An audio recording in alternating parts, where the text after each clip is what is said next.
A candidate in New York, a member of the Democratic Socialists of America, has won her primary in a stunning upset.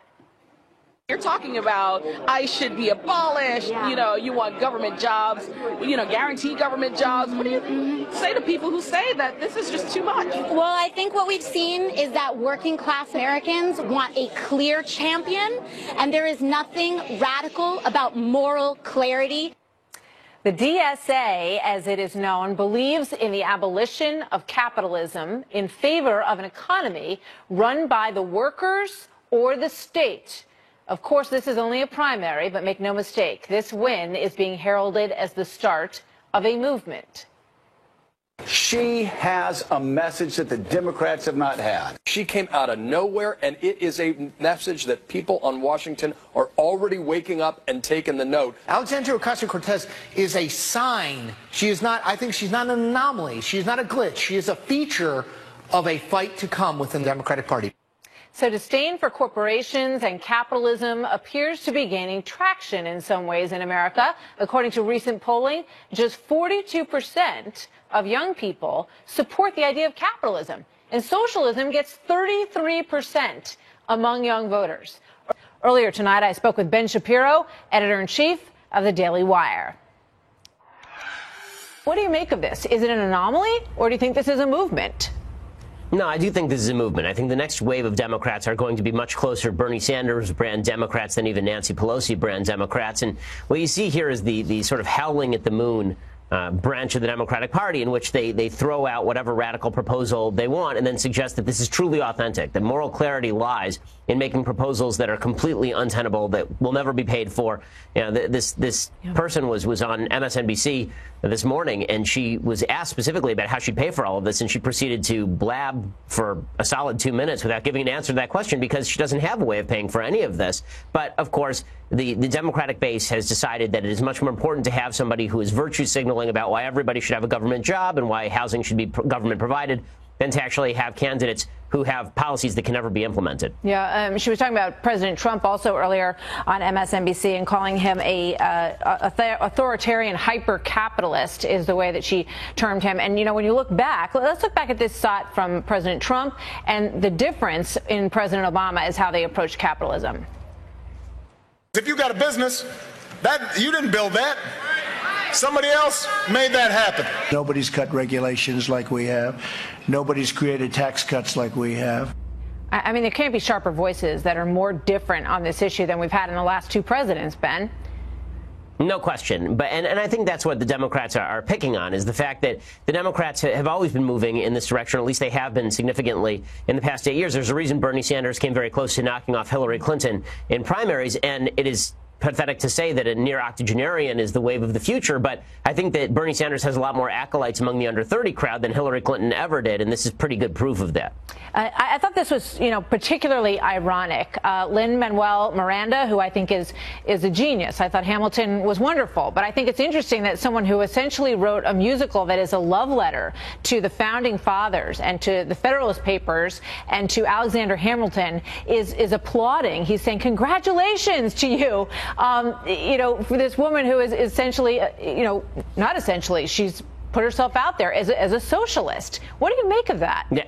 And, she's as radical as can be. But, again, it is very easy to virtue signal about policies that have no impact when they're never implemented. Yeah. Bernie Sanders never did anything in the Senate until he ran for president. And I highly doubt that any of the policies that are espoused by Ocasio-Sanchez are really going to result in anything real here, because it's easy to go home and say that big government's going to solve all your problems. When it comes time to hash out the actual legislation, it's going to be pretty difficult to get that stuff passed. So the Democrats, who are so all-fired eager about the new wave of the Democratic future, they may find that this is not in the mainstream. This is a New York district. It has been a Democratic district for 20-odd years. I mean, longer than that. But the person she replaced had been a 10-term congressperson. So it's not as though winning a Democratic primary means you're the wave of the future all across America. It means you want a Democratic Party in New York, for goodness sake. Yeah, well, Joe Crowley didn't show up for the debate. He might be rethinking that at this point. I have about a minute left with you, Ben, and I do want to ask you your reaction to the huge news today, the resignation of Justice Kennedy, and what you think. I mean, it's just astonishing, obviously. I was really not expecting that Justice Kennedy would step down, given that he's the swing vote. And it gives President Trump an enormous opportunity to remake the court in a conservative constitutionalist image for a full generation, which is, again, President Trump has been both lucky and good. And he has an opportunity now that he's been lucky to be good again here. Yeah, well, I know you, well, maybe you didn't suggest yourself, but you did suggest. Hey, I'll take it. If I'm nominated, I'll take it. Come on. Why not, right? You have nothing else to do. The confirmation hearings would be lit. Exactly, they would be. I think it was Ann Coulter who first suggested back when you were 21, when you were a law student at Harvard, that you would actually make an excellent Supreme Court justice. And as you pointed out today, you'd have a pretty good long run at it, most likely. Yeah, exactly. Maybe there for a solid 60 years. So, Mr. President, if you're looking for somebody who's going to have several decades on the court, longer than anybody else you're looking at, I'll throw my hat in the ring. And if not, I'll just cry myself to sleep. You know what? Right. My Twitter feed is just flowing right now with people who are just jumping on board. Thank you so much, Ben. It's always great to see you. Thanks so much. Good to see you. When we talk about the radical move to the left by the Democratic Party, it is obvious from yesterday's elections that this is the case. So yesterday, a guy named Joseph Crowley was ousted. He was expected to challenge Nancy Pelosi for the speakership. So how old is the Democratic Party? Nancy Pelosi is 78 years old. Joe Crowley, who is 58 years old, right, is just slightly younger than my dad. Joe Crowley was seen as the heir apparent to Nancy Pelosi.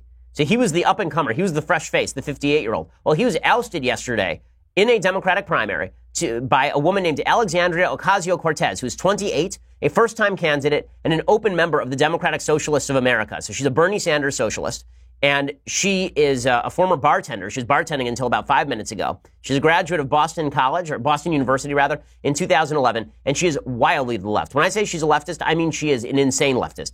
Not only does she believe that Israel is genocidal, she also favors Medicare for all, abolishing immigration and customs enforcement. She suggests that there should be a job for everyone provided by the government. She believes that there should be a minimum wage of $15. She says, quote, when it comes to power, we can't just be tempted by power and money alone. What we need to do is be bold enough and courageous enough to choose leadership that takes no corporate money and advances healthcare, education, and housing for all. So this is another one of her programs, is housing for all. So she is a full-scale redistributive socialist. And she's really, really radical. The reason that she won in the district is because nobody came out to vote. Only 5% of registered voters, eligible voters in this district, actually voted in this primary. It was on a really weird day. There were only a grand total of about 27,000 votes in the primary total. She won about 17,000 of those. Also, Joe Crowley did not take his district particularly seriously. He'd won 10 consecutive terms, so he didn't spend any time in that district. Nonetheless, this is the dawning of a new era for the Democratic Party. They've fully embraced Bernie Sanders socialism and Maxine Waters nuttiness. Here is this new hero of the Democratic Party, Alexandria Ocasio-Cortez. Here she was today after winning the primary. She'll win the general, too, because this is a heavily Democratic district, claiming that ICE, right, Immigration and Customs Enforcement, is running black sites on the border. Black sites being like CIA sites set up in Jordan to torture people. She thinks that's what's happening on the American border because she's a crazy person. I think that ICE is right there as a part of it.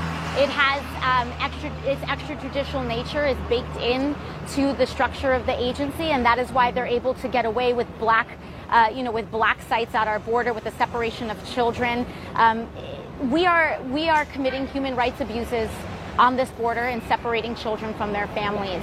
Okay, so one of the reasons that Joe Crowley lost this election also, number one, he wasn't radical enough for the district, but number two, one of the things that's been happening in his district is that it's moved so it's now majority-minority district. It's a heavily Hispanic district, and he was one of the last remaining Democrats living in a heavily minority district who was a white guy. So there's been a real shift in racial demographics in this particular district, and that was reflected in this election as well. She is a deep radical, Alexandria Ocasio-Cortez. She will be treated as an up-and-comer. She'll be treated as the new heroine of the left, of course, because she's a pretty young woman, obviously, and also she is talented at what she does. So, I mean, she's a good face for the Democratic Party if you like socialism. If socialism is your thing, she's a much more attractive candidate on every possible level than Joe Crowley, except for the fact that she is a radical, insane person. So here she is talking some more in a debate about ICE and trying to go after Joe Crowley's folks, trying to suggest that Joe Crowley is not extreme enough on ICE. If this organization is as fascist as you have called it, I've said it's fascist. And you have said it's fascist, then why don't you adopt the stance to eliminate it? This is a moral problem, and your response has been to apply more paperwork to this situation, to have ICE collect more information on immigrants, and that puts our communities in danger, and it also conveys a profound misunderstanding of how we should be approaching this problem. She wasn't the only radical who was elected last night. Ben Jealous, who's the former head of the NAACP, won Maryland's Democratic primary for governor on Tuesday, and he promised to deliver an agenda that makes college free, legalizes marijuana, and raises the state's minimum wage to $15 an hour. So the Bernie Sanders full-on Medicare for all, legalized marijuana, raising the state's minimum wage. I don't care about the legalizing marijuana all that much, but making college free and raising the state minimum wage, all of this stuff is really radical stuff. And you're seeing a significant move, a really heavy move toward the far left among Democrats.